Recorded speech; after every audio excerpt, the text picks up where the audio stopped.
معقوله انت بقيت 5 سنين والزمالك ما ادركش المفروض يعمل لك عقد كويس؟ هحكي لك على واقع في سبيل اللي انت بتلعب ومكسر الدنيا ونجم الفرقه ورحت المنتخب.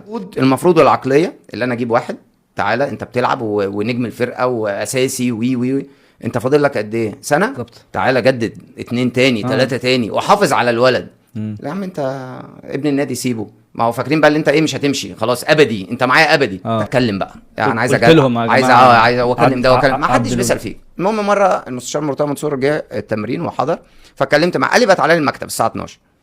قلت له حاضر. خدت ابويا الله يرحمه ورحنا 12 دور فبسال الراجل رحنا المكتب بتاع المستشار مرتضى قال لي انت جاي دلوقتي ليه 12 ده 12 بالليل وانا من حلوان قعدت من 12 الظهر ل 12 بالليل لا لا الله ليه كده وفي الاخر ما قابلنيش بعد ما قعدنا ساعتين الساعه بقت 1 ولا 1 ونص بالليل على اساس بقى نقابله. أيوة. بعد كل ده اليوم في الاخر قال لك اصل المستشار بيشوف عربيه تحت بيشتريها بيعينها وبعدين مشي فبقى تعالى له مره ثانيه.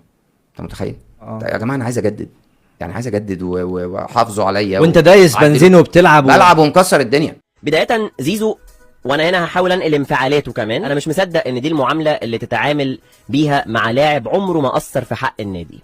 ابويا تعرض لكل انواع الهجوم والتجاوز على مواقع التواصل الاجتماعي بدافع من اشخاص في الاداره.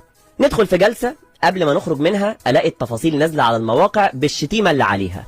انا اللاعب الوحيد في تاريخ الزمالك اللي اتشتم 4 مرات ورا بعض من جمهور الزمالك وده بسبب الاداره. الجمهور اللي هو الحاجه الحلوه الوحيده اللي بعاصرها في الزمالك حتى دي خلوها مش حلوه بان هم خلوهم يشتموا لاعيبتهم. انا مش مشكله الفلوس خالص انا مشكله التقدير. خلوا الناس تعد عليا النفس والعمال في النادي بقى يقولوا عليا وانا ماشي ده النادي خد قرض ب 200 مليون عشان ندي 150 منهم لزيزو. هل دي اساسا اجواء شغل؟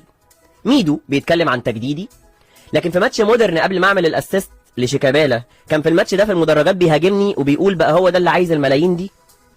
انتوا اصلا افتكرتوني غير بعد ما جبت جولين مع المنتخب وجول الكاس قدام سيراميكا؟